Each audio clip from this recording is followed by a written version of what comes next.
niphilisile nani enanifile ngeziphambeko nangezono zenu enani kade nihamba kuzo ngokwendlela yalelizwe ngokombusi wamandla omkhathi ongumoya osasebenza kubantwana bongalaleli esasikade sihamba phakathi kwabo sonke ezinkanikweni zenyama yethu senza intando yenyama nengqondo ngemvelo sasingabantwana bolaka njengabo abanye kepha uNkulunkulu ecebile ngezihawu ngenxa yothando lwakhe olukhulu asithanda ngalo sesifile ngeziphambeko wenza siphile kanye noKristu ungomusa nisindisiwe wasivusa kanye naye wasihlalisa kanye naye embusweni wezulu kuKristu Jesu kuze kuthi ezikhathini ezizayo abonakalise ingcebo enkulu yomusa wakhe ngobubele kithina kuKristu Jesu izwi likaNkulunkulu ibandla lithi amen wonke umuntu okhona la endlini unayo experience nolwazi mayelana nokuthi kuyini ukufa mangase nje ngibuza omunye nomunye wethu ukuthi kuyini ukufa there is very small chances ukuthi ngakhona i-debate around the topic yokufa bonke abantu bayazi ukuthi ukufa kuyini into enza ukuthi abantu babe nolwazi ukuthi ukufa kuyini ingoba ukufa kwahlukanisa izihlobo ukufa kwahlukanisa abangani ukufa kwahlukanisa izithandani and ekufeni kuba khona isense yeseparation noma ukwahlukana kuphela ukuxhumana noma icommunication ebikhona nalowo muntu osefile kuphela kunqamuke ngisho nama activities ekade niwa-enjoya ndawonye kunalokho kuba khona ubudlelwano obusha that is formed ubudlelwano bokuqala obuvelayo is ukwesaba labo abafileyo umuntu okade uthi uma uhlangana naye ujabule inhliziyo yakho ithembona kodwa mangase kuthi usuzwile ukuthi ufile noma usumngcwabile mawuhlangana naye emgaqweni ungabaleka impela there is also a permanent loss ye fellowship ukuhlanganyela ndawonye kuyaphela kuba khona ulwazi lokuthi lo muntu ngeke uphinde futhi udle isidlo sakusihlwa naye kuba khona ulwazi lokuthi ngeke uphinde ukwazi ukuthi wenza amahlaya naye nihleke ndawonye and awusophinde wabakwazi ukuthi ube neconversation uxoxe naye there's no doubt akekho umuntu odoubtayo makuthiwa umuntu ufile ukuthi ufile ngempela kuyakhulunywa ngama stages abantu abakhulume ngawo kuthiwa wokugrieve abantu kuyenzeka ukuthi umuntu abe shocked mayeza ukuthi khona umuntu ofile kuyenzeka futhi ukuthi abe in denial acabanga ukuthi lento ayenzekanga kuyenzeka ukuthi umuntu go through stage ekuthiwa bargaining ne depression but zonke lezo zinto lezo ultimately lead to acceptance ugcina kuvunyiwe ukuthi umuntu ufile namhlanje kwi-order of salvation esiyibhekayo kule conference ngifuna ukukhuluma ngestate noma isimo esasikuso before uNkulunkulu asibize ngokuthi singabantwana bakhe there is one word elivela kule passage esiyifundile and the Lord yasichazela ukuthi isiphi isimo esasikuso before sizalwe kabusha and lo igama elithi ukufa lasifunde khona sizobona amaqiniso awu5 mayelana nesimo salabo uNkulunkulu abakhetha sizwile izolo mayelana nokukhetha kukaNkulunkulu sizozwa namhlanje amaqiniso awu5 mayelana nalabo abakhethwa uNkulunkulu before beze befike ekutheni basindiswe neintervention kaNkulunkulu ayenza ukuthi aguqule leso simo ababekuso mawukuthi ubhala phansi nawo amaphuzu awu5 1 ungakholwa kungukufa maqondana noNkulunkulu number 2 ukufa maqondana noNkulunkulu isimo sabantu bonke number 3 abangakholwayo bangabantwana bolaka Number 4, ukuphiliswa ekufeni kuvela ngesihawu sikaNkulunkulu. And iphuzu lokugcina, ukuvuswa kunye noKristu kusenza siphilele uNkulunkulu. Ngaphandle nje kokupholisa amaseko, asibuka iqiniso lokuqala. Ungakholwa kungukufa maqondana noNkulunkulu. Buka verse number 1 kuya verse number 2. Uniphilisile nani enanifile ngeziphambeko nangezono zenu. Enani kade nihamba kuzo ngokwendlela yalelizwe, ngokombusi wamandla omkhathi, ongumoya osasebenza kubantwana bongalaleli. Ake ngiqale nje ngichaze leli gama lokufa. Just ukuthi ngisize labantu abacabanga ukuthi lokufa ekukhulunywa ngako lana akufani nalokwakufa esikhulume ngako siqala. Let me suggest ukuthi leli gama elisetshenziswe lana igama elistronger ukudlula naleli esikhulume ngalo elimayelana nokufa komuntu physical. Leli gama is much stronger. Lokufa okujwayelekile kuyekuthiwa makukhulunywa ngakho uma uzobheka igama lakho ngesiGreek lithi opostnesco. Angizoqhubeka ngesiGreek bazalwane. Yilelo gama kuphela ngizolivela. Leli gama leli li describe a natural death. Ukufa lokhu nje okunatural. Ngamanye amazwi mase kuthiwa ufuna ukuchaza lokufa, ungachaza njengomuntu eyeka ukuphila. Umuntu kade ephila and then waseyeka ukuphila. Ukufa ke lokho esikwaziyo sonke. But leli gama elisetshenziswe la umpostoli uPaul, igama elithi and leli gama lichaza ukufa nama consequences alo. Leli gama leli alivezi nje kuphela i-cessation of life, alivezi ukuthi umuntu umile noma unqamukile ukuphila. Liveza ukuthi lo muntu osuke sefile akasanawo ama-abilities okwenza ama-activities. This is the same word esilisebenzisa ngesingisi elithi necrosis. Laba abafamiliar nephysiology bazowazi ukuthi masikhuluma nge-necrosis sikhuluma ngento engeke iphinde ikwazi ukusebenza. Isuke isifile ngalendlela le yokuthi ayisenawo umsebenzi. Ngisho ukuthi sonke sinayo experience yama family members akaba nesilonda sikashukela. Noma ukuthi ke awukaze ube nayo family member uyazi ngaso. Isilonda sikashukela is what we call necrosis. It is dead tissue. Isitho somzimba esuke sesife ngalendlela yokuthi asenawo umsebenzi ngaphandle ukuthi sikubulala. Isolution esuke isisela ukuthi kunqanyulwe leyo tissue esuke isifile. Unyawo nje impela liyanqanyulwa liyolahlwa. Isandla siyanqanyulwa siyolahlwa. Because asena umsebenzi walutho. Ikona kufa lo uPaul akhuluma ngakho. Usebenzisa lo gama elistrong ngaleyo ndlela ukuthi achaze mayelana nokufa esasikufile ngaphambi ukuthi sisindiswe. Sasifile, we were not alive phambi kaNkulunkulu futhi asingenawo umsebenzi sasingawenza phambi kaNkulunkulu. uPaul ufuna ukuthi akhulume naleli bandla lase-Efesu ukuthi ba-understand ukukhulu nobunzulu bemfihlakalo yomsebenzi wensindiso. And in order ukuthi babone ukuthi ujule kangakanani lo msebenzi, ubakhombisa istate ababekuso before basindiswe.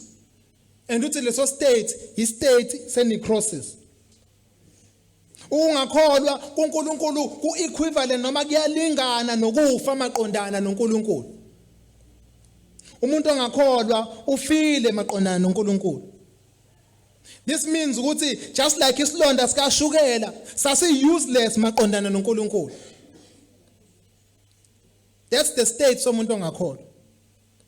Umuntu ongakholwa cannot be useful to uNkulunkulu.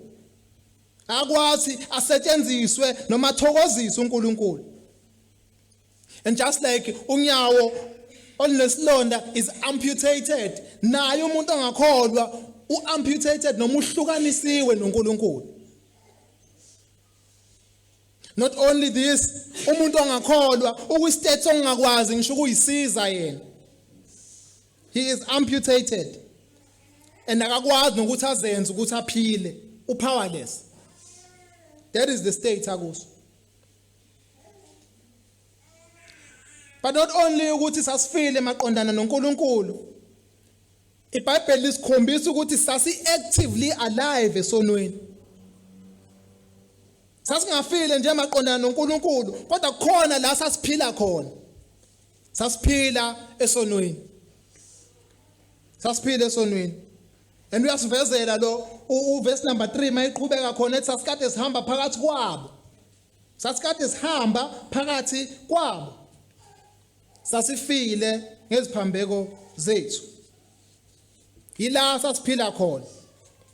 Mayiqhubeka echaza uthi sasihamba ngokwendlela yalelizwe. There is active movement. Sasiphila sihamba ngokwendlela yalelizwe kodwa sifile maqondana noNkulunkulu. Lento isho ukuthi sasi committed ukuthi siphilele ukuzijabulisa thina. We're living for our own selves. Sasiphilela for our own pleasures. Not only this, but i-lifestyle yethu qobolwayo yayisono phambi kaNkulunkulu.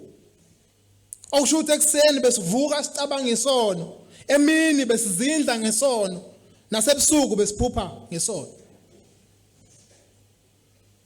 Isono was intrinsic to our very own nature.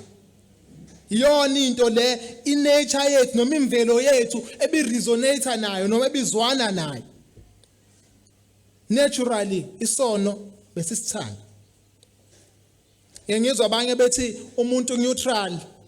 Uzala umuntu eneutral bese kube khona izimo ezimphushela ukuthi athande uNkulunkulu noma athande isono. iBhayibheli lithi akunjalo. Anginjalo. uJohn chapter number 3 uverse number 19 la kufundwe khona earlier. Uthi ukwahlulela kuyilokhu ukuba ukukhanya kufikile ezweni kepha abantu bathanda ubumnyama kunokukhanya ngoba imisebenzi yabo ibimibi. People love darkness. Abantu bazalwe benothando lobumnyama kodwa uNkulunkulu bengamfuni. Umuntu uzalwe actively alive in sin kodwa efile maqondana noNkulunkulu. In fact uPaul uthi akukhona nje ukuthi sasiphile esonweni actively but sasi actively hating uNkulunkulu. Sasizonda uNkulunkulu futhi sasikwenza lokho ngamandla esasinawo. Sasikwenza ngeenhliziyo zethu zonke. Sasizinikele ekutheni sizonda uNkulunkulu.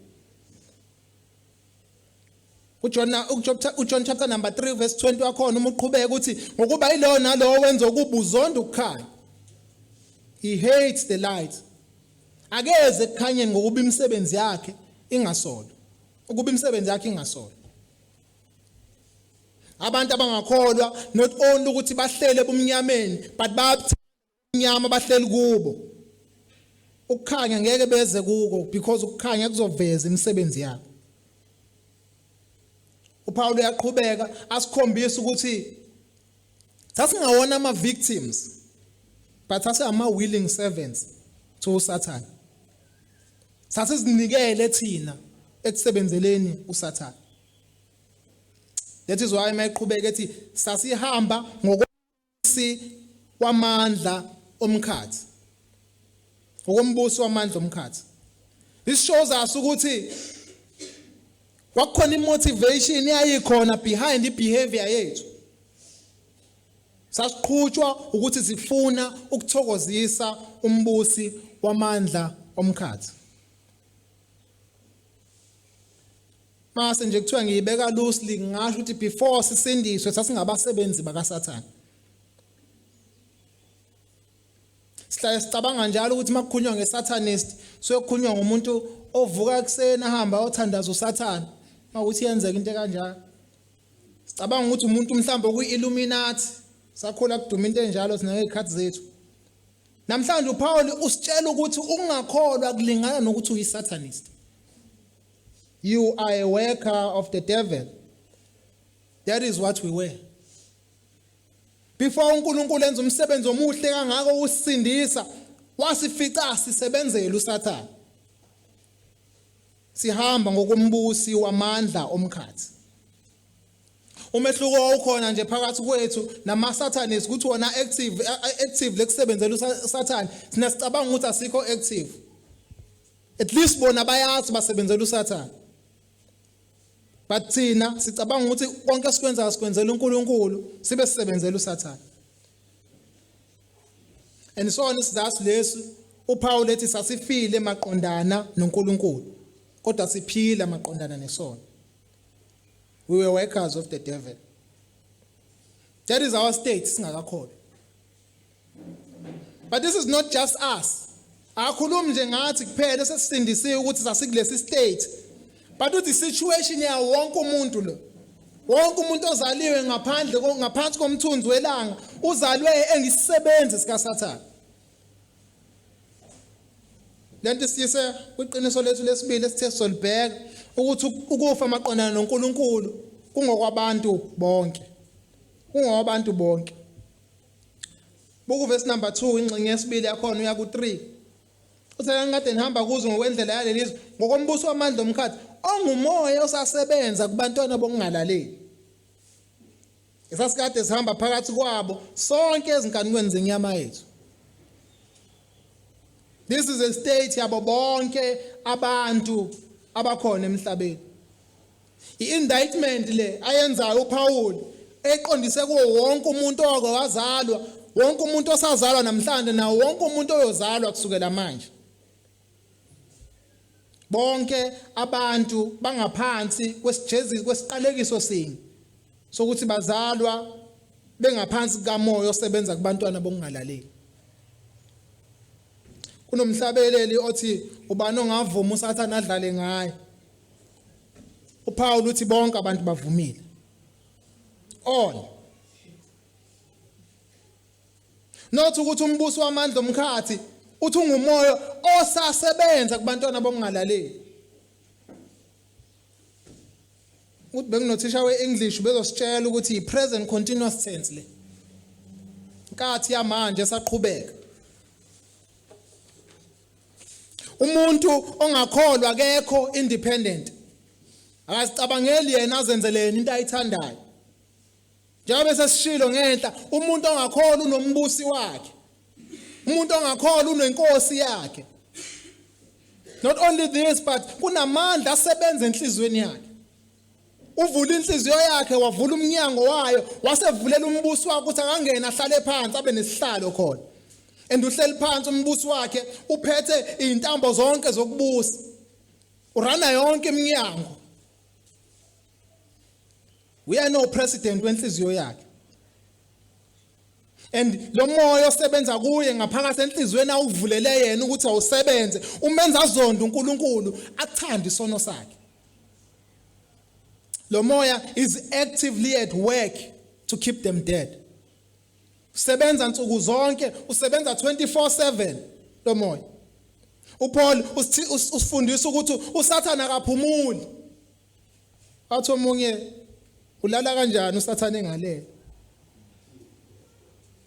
uSathane akaphumuli. uSathane is actively working ukuthi abantu bakhe abagcine bekuye. Usebenza 24/7 ukuthi abantu abenze babe entertained. Bahlale njalo bematasatasa bangamcabangi nokumcabanga uNkulunkulu. uSathane usebenza njalo ukuthi enza abantu ukuthi babe satisfied ngempilo yabo. Usebenza njalo ukuthi bathi bona bacabanga ukuthi bangcono ba right noNkulunkulu. uSathane works very hard ukuthi abatshele ukuthi abayidingi religion. uSathane ubenza ukuthi bahlale bebuza imibuzo njalo engapheli noma ungayithola impendulo kukhona omunye umbuzo. Bahlale bebuza njalo ukuthi iJuda lafa eGolgotha lihlangana naphi nami. Sathane is working very hard. Kunencwadi eyabhalwa uC.S. Lewis ngayiquote before.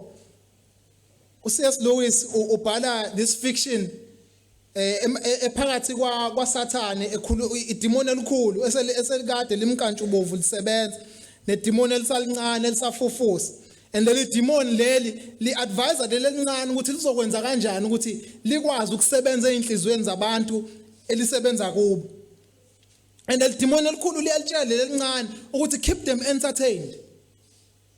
Make sure ukuthi spending ngisho iminute elilodwa umshiya umuntu engekho entertained. Make sure ukuthi inhliziyo yakhe nengqondo yakhe is actively working ecabanga izinto engahlangene noNkulunkulu. usathane akaphumuli. Usathane akaphumule ngabantu bomhlaba abangakholwa. Usathane akathathi ikhefu. He is always working. He is always working. Ebatshela ukuthi impilo abayiphilayo ilungile ayidingi uNkulunkulu. He's working hard. Ehlale ebatshela njalo ukuthi zibuka ukuthi umuhle kanjani awukazi ubulala umuntu wena awuthuki umuntu wena uyaziwa ukuthi ingane elungile emphakathini. uNkulunkulu ujabule ngawe. Khohlwa uNkulunkulu. Cabanga okunye. Usathane usebenza ukuhlala njalo ebenza ukuthi bayikhomperishe with abanye abantu abacabanga ukuthi bayizone ezinkulu ukudlula bona. He's working hard ukuthi ahlale becabanga njalo uHitler ukuthi uHitler wayekade emubi kangakanani mina ngcono kunoHitler. Sathane works hard ukuthi abadeceive ukuthi bacabanga ukuthi bayokwazi ukuthi bame phambi kaNkulunkulu bayijustify.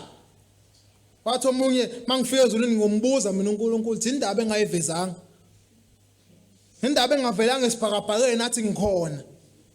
Satan is working very hard abenze bacabange kanjalo. Abambona uNkulunkulu ukuthi mkhulu kangakanani, abambona uNkulunkulu ukuthi unamandla kangakanani because bacabanga ukuthi bayakwazi ukuma phambi kwakhe bayijustify. Uma umuntu engakakholwa ungacabanga ukuthi uSathane akanayo ihold kuyena. Nayo uqobo lwakhe lo muntu akufanele acabanga ukuthi uSathane akanayo ihold kuyena. Even khona nje ukucabanga ukuthi uSathane akanayo ihold ukukhombisa kona ukuthi usekublinde ngalendlela yokuthi awuziboni nokuthi udesperate kangakanani. Amanye amazwi usebenzile ukublinda kwakhe. But look at the very next sentence uPaul alishoyo. Uthi mayekhuluma ngalabathi sasikade sihamba phakathi kwabo sonke ezinkanyweni zenyama yethu. Sasihamba phakathi kwabo sonke ezinkanukweni zenyama yethu. Uthi sasenzani? Sasenza intando yenyama neyengqondo. And lawo Paul ukhuluma directly nabazalwane base-Efesu. Uthi nathi uqobo lwethu. Nami Paul nani bazalwane base-Efesu. Nathi sasihamba phakathi kwabo. There was a time la sasihamba khona ngaphakathi kwabo. He reflects back sengakazalwa kabusha and he says nathi sasinjalo. We were like them. Sasihamba phakathi kwabo, sasivumelana nabo. Sasihamba ngokufana nabo. Sihamba einkanukweni zenyama yethu. In other words, noma yini esasiyibona ipleasing emehlweni ethu, iyona into esasiyenza. We were doing whatever was pleasing to our own eyes. Sasiphilela thina singamphileli uNkulunkulu. We were followers of our own passions. Sasingabalandeli beinhliziyo zethu, singalandeli uNkulunkulu. Yila sibona khona ukuthi lesisho sithi follow your heart. Deceiving kangakanani. Buku uPaul uthini? Uthi sasihamba ezinkanukweni zenyama yethu. Senza intando yenyama neyengqondo. Ngamanye amazwi uthi ukulandela inhliziyo yakho to follow your heart is to follow umbusi wamandla omkhathi. Umuntu othi follow your heart usuke ethi landela uSathane. Ngoba inhliziyo yakho ibuswa nguSathane uma ungakholwa.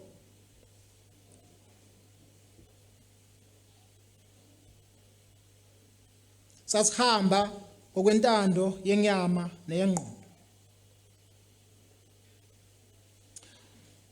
Ngamanye amazwi uSathane uyena osenza ukuthi sifune ukulandela intando yenyama yethu nentando yengqondo yethu. Because unehold yenhliziyo zethu. Uyabusa enhliziyweni zethu uma singakakholwa. He is the one osenza intando yenyama neyengqondo. But akabonga uNkulunkulu. Thine esasingabalandeli bakaSathane sesikhuluma in past tense. Sesikwazi ukuthi sithi asisenjalo manje. Noma sasihamba phakathi kwabo senza intando yenyama neyengqondo akusenjalo manje. We can say ukuthi sasihamba. sasenza intando yenyama nengqondo. Blessed be God. Blessed be to God. Naliphuzu lesithathu. Singakakholwa sasingabantwana bolaka. We were children of wrath. Book of verse 3. Mayiqhubeka khona sasihamba phakathi kwabo sonke ezinkanukweni zenyama yethu bese athi senze intando yenyama nengqondo ngemvelo sasingabantwana bolaka njengabo abanye. Ngemvelo sasingabantwana bolaka njengabo abanye. Let that sink in for a while. Mayithi ngemvelo is saying by nature. Ngokuzalwa kwethu, ngokuba khona kwethu. Ukuthi nje sakwazi isikhale for that first moment isiphuma esizalweni somame bethu. He says by nature sasingabantwana bolaka. Kune hymn yesiXhosa imitranslator ngesiZulu ithi yekukwesinda kwamacala ami. Athe nginawo mina ngobukhona nje baba. Athi wona ngingenisile emashweni ami wona bangile konke ukufa kwami. Amacala esasinawo ngokuzalwa nje kwethu ayesinda ngalendlela yokuthi abangile konke ukufa kwami. Lana kungazi ukuthi uPaul ulindele ukuthi kukhona abantu abazo objector noma bazosukuma bathi mina ngaze ngonemuntu. Ungathi uPaul ulindele ukuthi kukhona abantu abazothi mina ngasekhaya ngiyaziyo ukuthi ngizilungele nje. Ngiyaziyo mina ukuthi ngiyayithulela nje. Ungathi ulindele labo bantu and uthi by nature uthi wonke umuntu by nature uzalwe ngumntwana wolaka. And kusho ukuthini ukuba ngumntwana wolaka? uJohn chapter number 3 verse number 36 uJesu uyasikhombisa ukuthi umntwana wolaka umuntu onjani. Uthi mayikhuluma nabafundi bakhe athi okholwa indodana ukhuluma noNikodemu uthi okholwa indodana unokuphila okuphakade. Kepha ongakholwa indodana kayukubona ukuphila. Kodwa intukuthelo kaNkuluNkulu ihlezi phezu kwakhe. Hleli phezu kwakhe. Keep in mind ukuthi uJesu lana ukhuluma noNikodemu ekade emtshela mayelana nokuzalwa kabusha. Kuverse number 3 uthena kuyena umuntu mayengazelwe kabusha ngeke ubone umbuso wezulu. And manje uJesu akakhulumi about ukukholwa nje ukuthi uJesu ukhona. Akakhulumi ngokuthi umuntu akholwe nje ukuthi uNkulunkulu ukhona. But ukhuluma about into more than ukukholwa nje kokwazi. Ukhuluma ngokuzalwa kabusha. He's talking about the new birth. Kamanye amazwi uthi umuntu umengezelwe kabusha uNkulunkulu umthukuthelele. Evuka ekseni intukuthelo kaNkulunkulu iphezulu kwakhe lowo muntu. Emini ehamba intukuthelo kaNkulunkulu iphezulu kwakhe lowo muntu. Nasebusuku elele intukuthelo kaNkulunkulu iphezulu kwakhe lowo muntu. Not only this, ngisho ngathi usefika ekufeni kwakhe lowo muntu intukuthelo kaNkulunkulu ihlezi phezulu kwakhe kuze kube phakade. Psalm chapter number 7 verse number 11 uthi God judges the righteous and God is angry with the wicked every day. Zonke insuku uNkulunkulu bathukuthelele abangakholwa. And ekufeni kwethu esonweni uNkulunkulu waye justifiably angry, wayediniwe, wayinolaka olukhulu phezulu kwethu insuku zonke. Uthi sasingabantwana bolaka ngemvelo, by nature njengabo abanye. Wonke umuntu uzalwe eyisoni. Psalm 51 verse number 5. uDavide ekuphendukeni kwakhe uthi verse number 5 bheka ngazalelwe ebubini. Umame wangithabatha esonweni. From ekuzalweni kwakhe uDavide reflects back and says ngangiyisoni kwasekuzalweni kwami. Nganginamacala enganginawo ngokuvela nje kwami. Nangumbuzo kulabo abantu abathi mina ngaze ngone umuntu nasekhaya bangazi ukuthi ngizilungele mina ngumuntu oyithulelayo nje bakithi. Even if lokho bekuyiqiniso, uzokwenza njani ngalamacala onawo ngokuzalwa kwakho? Uzokwenza njani ngawo? I-indictment kaNkulunkulu ayiletha phezu kwabo bonke abantu ethi bonke abantu bazalwe ngaphansi kolaka lwakhe. Uzokwenza njani ngayo? Since uPaul ekhuluma lana ethi sonke sasifile ngeziphambeko nangezono zethu, uzokwenza njani ngokufa kwakho phambi kaNkulunkulu? Ungazenza na ukuthi uphile? Ingwe ngawaphendula na amabalayo. What are you going to do? And uPaul usinikeza impendulo la. And impendulo yakhe iphuzu lethu lesi-4 la khona esikhombisa ukuthi ukuphiliswa ekufeni kuvela ngesihawu sikaNkulunkulu. By the mercy of God. By the mercy of God. Since kusobala ukuthi sasifile, singenza kanjani ukuthi siphile? How is it possible ukuthi singakwazi ukuthi siphile? Umbuzo omdala lo uEzekiel wawubuzwa uNkulunkulu ku chapter number 37 verse number 1 to verse number 10. Isitori sonke sifamily ngaso amathambo ayomile kakhulu. Wonke umuntu uyakhumbula mangisho kanjani. uNkulunkulu wambuza uEzekiel ukuthi ngabe lamathambo asangaphila na? And impendulo kaHezekiah yathi wena Nkosi owazi. Wonke ama indications ayakhombisa ukuthi lamathambo ngeke asaphila. Wonke ama indications akhombisa ukuthi lamathambo indlela ayedry ngayo ayengeke akwazi ukuthi aphinda abe revived. And ayingaphila kanjani if ayise dry ngalendlela ukuthi kwase ngekho ngisho inyama ku.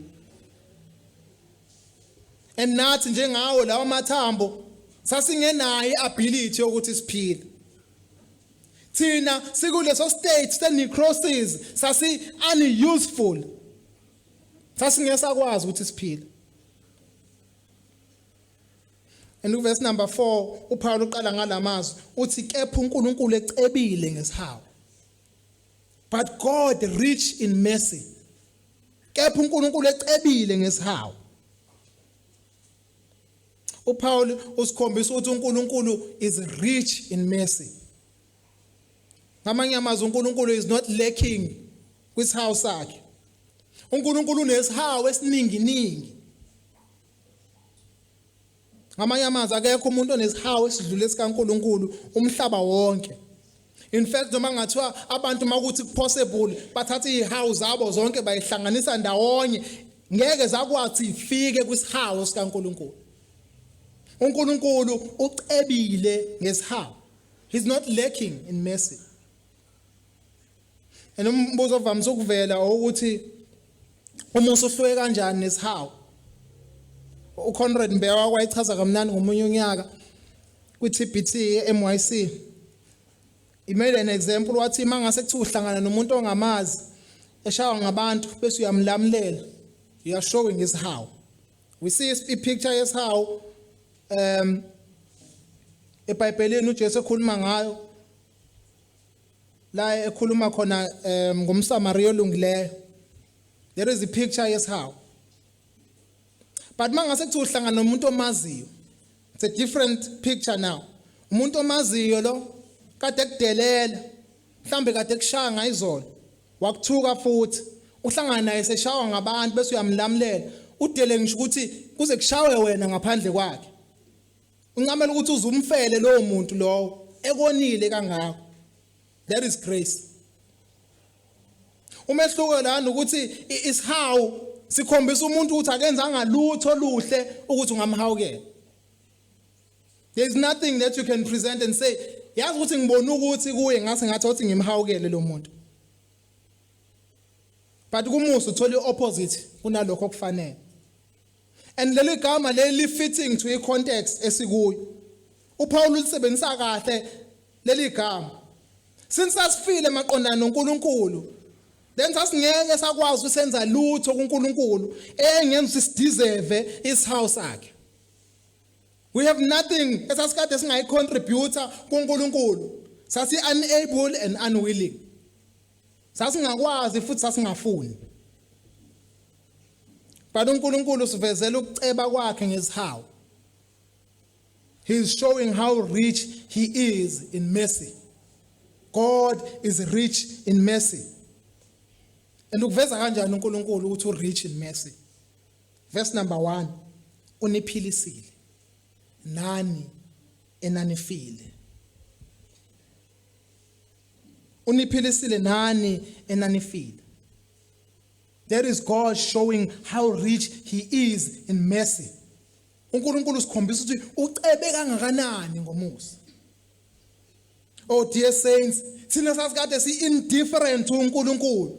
Thina sasingakuboni ngisho ukweduka kwethu, sihamba siphika nobukhona bukaNkulunkulu. Thina sasiphila ezonweni zethu si-comfortable kuzo. Thina sasikade singenzi lutho oluhle ukuthokozisa uNkulunkulu. Sifana namathambo kaHezekhiya, somile kungekho ama-signs of life kithi. uNkulunkulu wenza a miraculous thing. Wenza umangaliso omkhulu uNkulunkulu wasiphilisa sifile.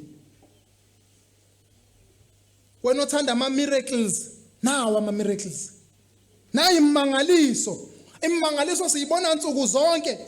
Lapho sibona khona abantu abeze enkosini, la sibona khona abantu abasindiswayo, sibona imangaliso kaNkulunkulu. Mawubona mina, ubona umangaliso kaNkulunkulu, ngoba uNkulunkulu wangivusa ngifile. Mawubona lendlu igcwele abantwana bakaNkulunkulu abamthandayo uNkulunkulu, abamseva uNkulunkulu, abanikela impilo zabo kuNkulunkulu, abanikela impilo zabo ekwenzeni intando kaNkulunkulu, ubona umangaliso kaNkulunkulu. This whole house is full of God's miracles. uNkulunkulu wavusa abafileyo. Mhla evusa mina nawe. Ngesihawu sakhe esicebile, usiphilisile nathi ebesifile ngeziphambeko nangezono zethu. Uverse number 4, uPaul uyasikhombisa ukuthi akukho lutho olwenziwa yithi eyenza ukuthi uNkulunkulu asukume esihlalweni sakhe sobukhosi athi ake ngiyovusa labantu. Ayikho into thina sayiletha uNkulunkulu noma esayiveza uNkulunkulu. There is no prayer esasingakwazi ukuthi u-offerishe uNkulunkulu ukuze uNkulunkulu asukume esihlalweni sakhe azosivusa kwabafileyo. Kwangekho umsebenzi emihle sasingayenza kuNkulunkulu engenza ukuthi uNkulunkulu asukume emazulwini azosindisa. But into eyasukumisa uNkulunkulu kwaba uthando lwakhe olungasuswanga yithi. Buku verse number 4 ngesibili yakhona. Kepha uNkulunkulu ecebile ngesihawu ngenxa yothando lwakhe. Ngenxa yothando lwakhe olukhulu asithanda ngalo. This is what moved uNkulunkulu. Kwakuuthando lwakhe olukhulu asithanda ngalo. And ku chapter number 1 njengoba sibonile izolo, uPaul usebenzise isikhathi esiningi bachazela mayelana nokukhethwa kwabo. Ukhulume ku chapter number 1 wathi makabonga uNkulunkulu uthi he has blessed us in the beloved. Ikhathi singakabikho wasikhethela kuye. He has shown them ama mysteries of ukukhetha kaNkulunkulu. uNkulunkulu nabantu bakhe abakhetha umhlaba ungakasekelwa. And mhlanje sikhonjiswa ukuthi uNkulunkulu uyabathanda labo bantu bakhe abakhetha. Uverse number 4b usikhombisa ukuthi uNkulunkulu wakwenza lokho in past tense. Wakwenza lokho singakabikho. Wakwenza lokho before. Wakwenza lokho before. Buka nje usho kanjani abuthi ngenxa yothando lwakhe olukhulu asithanda ngalo. That he loved us with. Uthando lwakhe asithanda ngalo. Lapho sasifile singenalutho esasikade singayiletha to uNkulunkulu.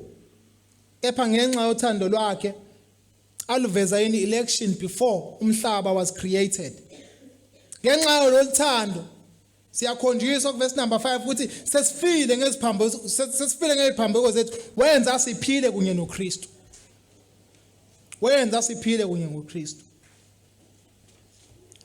Kune hymn ethi not in me eculwa iSovereign Grace. Iverse lakhona elinye lithi no separation from the world. No work I do, no gift I give, can cleanse my conscience, cleanse my hands. I cannot cause my soul to live. But Jesus died and rose again. The power of death is overthrown. My God is merciful to me and merciful in Christ alone. Akukho kuzahlukanisa nezwe. Akukho umsebenzi engingayiletha. Akukho sipho engasinika uNkulunkulu. Konke lokho ngeke kwakwazi ukugeza izandla zami. Ngeke kwakwazi ukugeza unembeza. Ngeke ngakwazi ngiziphilise mina emoyeni wami. Kodwa uJesu wafa waphinde wavuka. Ukufa amandla ako kwahlulwa. uNkulunkulu unesihawu kimi, isihawu sakhe sivela kuKristu kuphela. Here's the last point. Ukuvuswa kunye noKristu kusenza siphilele uNkulunkulu. To be raised with Christ means we can live for God. Ukuvuswa noKristu kusenza siphilele uNkulunkulu. Verse number 6 to verse number 7. Wasivusa kanye naye. Wasihlalisa kanye naye embusweni wezulu kuKristu Jesu. Kuze kuthi ezikhathini ezizayo abonakalisa ingcebo enkulu yomusa wakhe ngobubele kuthina kuKristu Jesu. Isimanga sezimanga. uNkulunkulu esenza munye noKristu. Ekuvusweni kanye noJesu Kristu uNkulunkulu wasihlalisa naye embusweni wezulu. That is what Paul is showing us here. uPaul usikhombisa ukuthi sihleli kunye noJesu Kristu embusweni wezulu. Njengoba uJesu Kristu ehlele embusweni wezulu, nathi sihleli kunye naye. Wasivusa kunye naye, wasihlalisa kanye naye embusweni wezulu kuKristu Jesu. Can you imagine that? uJesu njengoba ehleli ngakwesokunene sikaNkulunkulu, uhleli kunye nami nawe. This means ukuthi we are counted to be one with Christ. Sibalwe ukuthi simunye noJesu Kristu. uNkulunkulu has made us and we are qhubeka ukusenza ukuthi sifane naye uJesu Kristu. Lento isho ukuthi intando yethu yenziwa ukuthi ifane neyakhe ensuku zonke. Every day we are being regenerated, we are being sanctified. Njengoba sizobona kusasa. We are being made ukuthi sifane noJesu Kristu. Lento isho ukuthi ama desires ukuthi siplease thina o self bethu ayafa kuvela amasho okuthanda uNkulunkulu. We have to die. We have to die to ourselves. Kumele sife esonweni ukuze sivuswe kunye noKristu. And ngenxa yokuthi uNkulunkulu wenza umsebenzi omngaka ukuthi asivuse kunye noKristu, usenze sazalwa kabusha. Amanye amazwi siyafa ngale ukuze sizalwe ngapha. There's a beautiful picture uPaul ayidraw kuRomans when he speaks about ukwehluka kwempilo bese iphila before uNkulunkulu asisindise nempilo sesiyiphila manje sesisindisiwe. Ayengakhuluma nomunye umfethu engahlangana naye ku Facebook owayethi uyigay elizelwe kabusha. And the argument yakhe yayithi wazalwe njalo. And the argument yami kuyena yathi ingakho kumele uzalwe kabusha. You must be born again. Naliqiniso. Noma ubani ngamclaim ukuthi uNkulunkulu uyamazi. But ukumphilela uNkulunkulu is another thing altogether. uJakob usikhombisa ukuthi even namadimoni akholwa ukuthi uNkulunkulu ukhona. Amadimoni akholwa ukuthi uNkulunkulu ukhona azagcina sethuthumela futhi. uNkulunkulu amadimoni awamazi ngokuthi amshunyayezwe. Amazi esesihlalweni sakhe sobukhosi. But now umehluko phakathi kwamadimoni nathi esikholwa uNkulunkulu ukuthi amadimoni awayenza intando kaNkulunkulu. Bonke abakholwa uNkulunkulu kudingeka bamphilele uNkulunkulu. Lento isho ukuthi kumele umuntu azidele, kumele adele yonke into ayithandayo. Kunomhlabelelo othi konke engikuthandayo ngikudela ngenxa yakhe. Kumele athabathe umnqamlezo wakhe amlandele.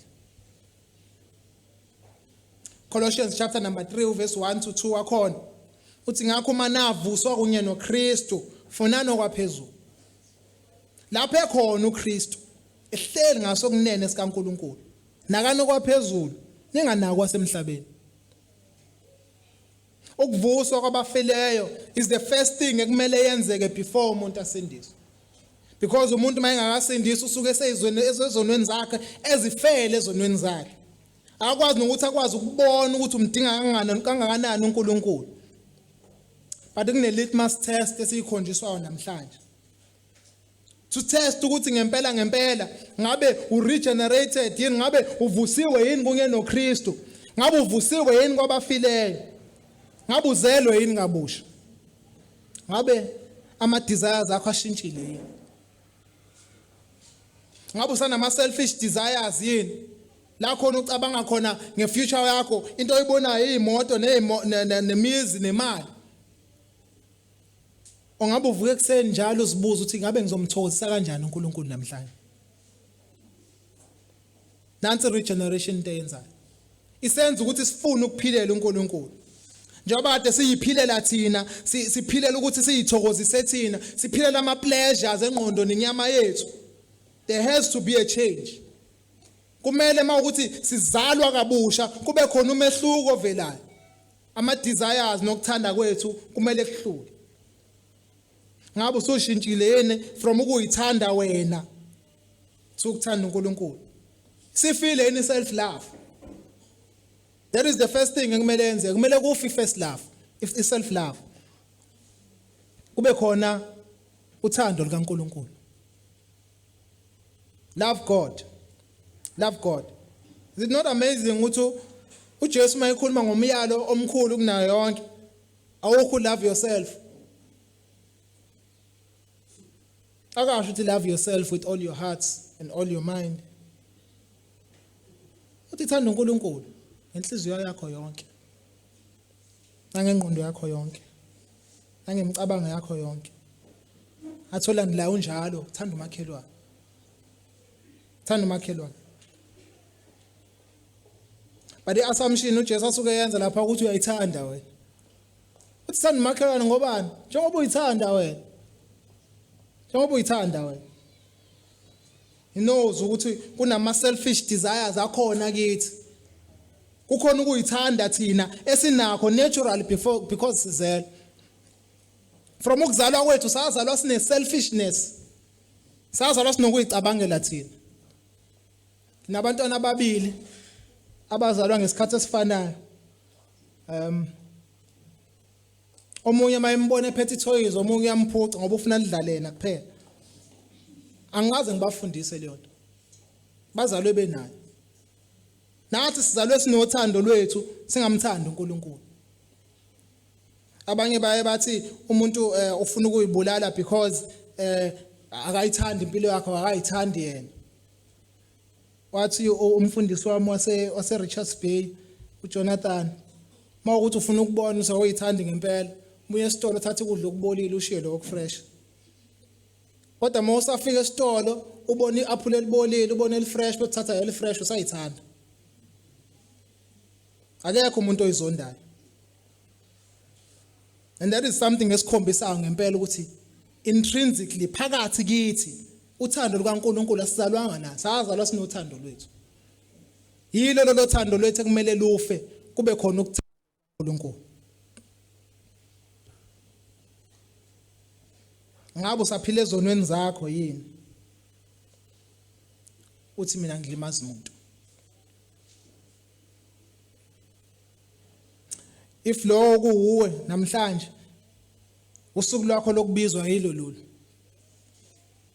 Ungafeli ezonweni zakho, phenduka namhlanje. Ungalindi kusasa hleze lingafiki. Namhlanje hleze uNkulunkulu ungqongqoza emoshwari yenhliziyo yakho. Enduzovusa wena namhlanje. Vuka uthabatha umnqamlezo umlandela. Kunomhlabelelo wesiXhosa othi Jehova uyisithandwa sami, uyiphunge limnandi, uyimpilo emathanjeni ami, uyingoma emnandi. Ngangifile wangivusa, ngidukile ngafunyana, ngingaboni namhlanje ngiyabona. Lensindiso yenzelwe mina. Lensindiso lokuvuswa kunye noKristu kwenzelwe mina nawe. Namhlanje uyabizwa emthimbeni omkhulu. Be born again. Be born again. Before ngivale nje, if ukhona ofuna ukwazi angasindiswa kanjani, angakhuluma nathi, angakhuluma nami, angakhuluma nabafowethu, angakhuluma nanabazalwane abakhona. But icommand clear. Sidinga ukuzalwa kabusha. Ngoba sifile ngeziphambeko zethu sidinga ukuvuswa kunye noKristu. uNkulunkulu kuphela onamandla okwenza lokho. Asivala amehlo. Nkulunkulu wethu, siyabonga baba wethu onamandla. What a mystery this is. Yankulu injula yale ndaba. Impela Nkosi, kwangekho ulwazi kithi lokuthi sizoni. Kwangekho ulwazi kithi lokuthi sifile. Because inhliziyo zethu nengqondo zethu zayiphuphuthekisiwe. Singaboni ububi bethu. Kodwa Nkosi, sibonga ukuthi ngelinye ilanga wangena emoshwari la sasife khona sibolile. Wangena emoshwari la sasingamathambo ayomile kakhulu njengalawo okhulume ngawo kuHezekiah. Wafika Nkosi wakhuluma ukuphila kithi. Ngendodana yakho nangezwi lakho uNkulunkulu wethu namandla wasivezela ububi bethu.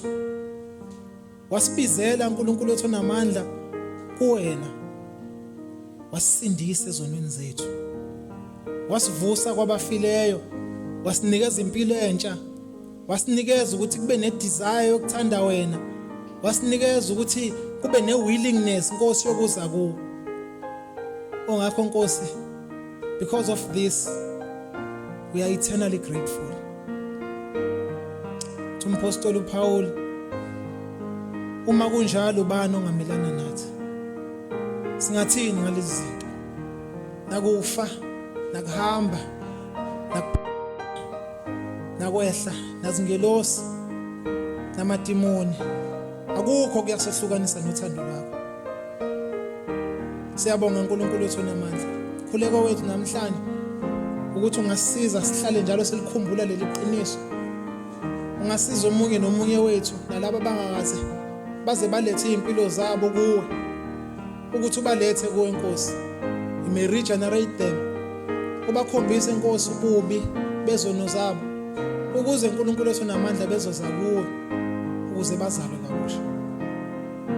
Konke lokhu Nkosi siyacela, sincela egameni lika Jesu Kristu okuyena ophilayo. Asekuqaleni namanje oyophila kuze kube